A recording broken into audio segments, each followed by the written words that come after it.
गुजरात कई बार और कई मौकों पर मैं आया हूँ। सत्य अहिंसा का नारा राष्ट्रपिता महात्मा गांधी ने दिया और अहिंसा का रास्ता बुलडोजर ने ले लिया। गांधी के देश में अहिंसा का रास्ता ही जिसका बुलडोजर ने ले लिया, और फिर ईडी, सीबीआई, इनकम टैक्स, कम से कम बीजेपी कांग्रेस के रास्ते चल रही है। इस देश में जो परंपरा कांग्रेस ने डाली थी उसी रास्ते पे भारतीय जनता पार्टी चल रही है। भारतीय जनता पार्टी कोई नया काम नहीं कर रही। ईडी, सीबीआई, इनकम टैक्स से छापे मारना, एक जमाना था एनडीटीवी पे छापा पड़ा था। कई चैनल हम जानते उत्तर प्रदेश में उनके इनकम टैक्स से छापा पड़ा था। अगर आप गुणगान नहीं गाओगी तो आपके भी छापा पड़ जाएगा। भगवान कृष्ण ने जहाँ जन्म लिया था यमुना के किनारे, और उन्होंने आखिरी सांस ही गुजरात में ली थी। ये रिश्ता यमुना का और उत्तर प्रदेश वासियों का है। मुझे खुशी है इस बात की कि आज मैं एक बघेला जी जो पूर्व मुख्यमंत्री रहे, केंद्र में मंत्री रहे, उनके पारिवारिक कार्यक्रम में मुझे शामिल होने का मौका मिल रहा है। गुजरात कई बार और कई मौकों पर मैं आया हूं। गुजरात की धरती ने हमेशा संदेश दिया है। राष्ट्रपिता महात्मा गांधी जिन्होंने जन्म लिया था यहाँ पर, और आज भी यमुना के किनारे लोग जाकर के सत्य अहिंसा के लिए संकल्प लेते हैं। और वहीं कृष्ण भगवान ने जन्म लिया था यमुना के किनारे, और आखिरी सांस यहीं गुजरात में ली। ये जो रिश्ता है उत्तर प्रदेश से, यमुना का, राष्ट्रपिता महात्मा गांधी जी से और कृष्ण भगवान से, कि जहां राष्ट्रपिता महात्मा गांधी ने जन्म तो गुजरात में लिया था, लेकिन आज यमुना के किनारे उन्हें याद करते हैं लोग, संकल्प लेते हैं जाकर के। वहीं भगवान कृष्ण ने जहां जन्म लिया था यमुना के किनारे, और उन्होंने आखिरी सांस ही गुजरात में ली थी। ये रिश्ता यमुना का और उत्तर प्रदेश वासियों का है। सत्य अहिंसा का नारा राष्ट्रपिता महात्मा गांधी ने दिया, उस रास्ते पे भारत चला और भारत को आजादी मिली। आजादी के साथ साथ राजनीतिक लोगों ने अपने जीवन में उतारा सत्य अहिंसा और सत्याग्रह का रास्ता अपनाया। लेकिन जब से भारतीय जनता पार्टी की सरकार देश में आई, और खासकर उत्तर प्रदेश में, भारतीय जनता पार्टी सत्य भूल चुकी है। वो सत्य के रास्ते पर नहीं है, और अहिंसा का रास्ता बुलडोजर ने ले लिया। गांधी के देश में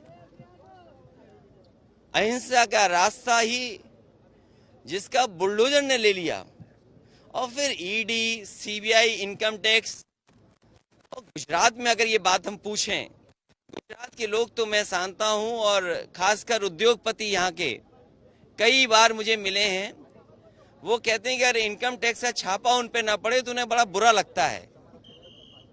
तो गुजरात के लोग तो इस बात को जानते हैं।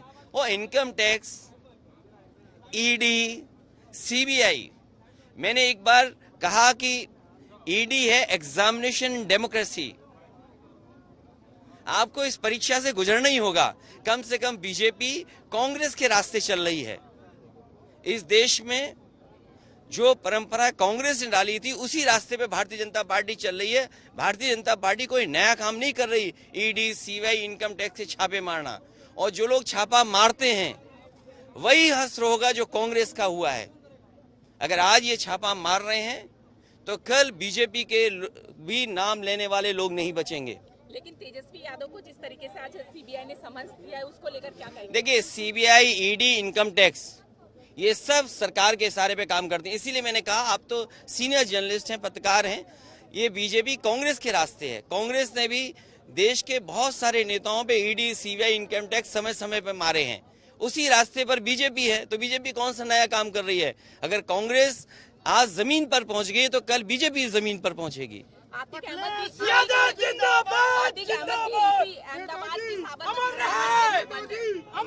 देखिए, ये काम हमारे नहीं है, ये काम सरकार के हैं। सरकार मिली रहती है, कई बार सरकार मिली रहती है, सरकार ऐसे फैसले लेती है। और नॉमिनेशन जेल से हुआ, वो सरकार बीजेपी की थी। समाजवादी पार्टी जब बाई इलेक्शन लड़ रही थी मुख्यमंत्री, उप मुख्यमंत्री के खिलाफ, तो बीजेपी के बड़े बड़े नेता उस जिनका नाम आपने लिया उनसे मिले हुए थे और उन्होंने ये दबाव बनाया था, बनारस में एसटीएफ से पकड़ करके उनके परिवार के लोगों पे ये दबाव बनाया कि आपको चुनाव लड़ना होगा। तो सोचो बीजेपी का रास्ता क्या है कि अपराधियों को साथ रख करके कैसे समाजवादियों का नुकसान हो।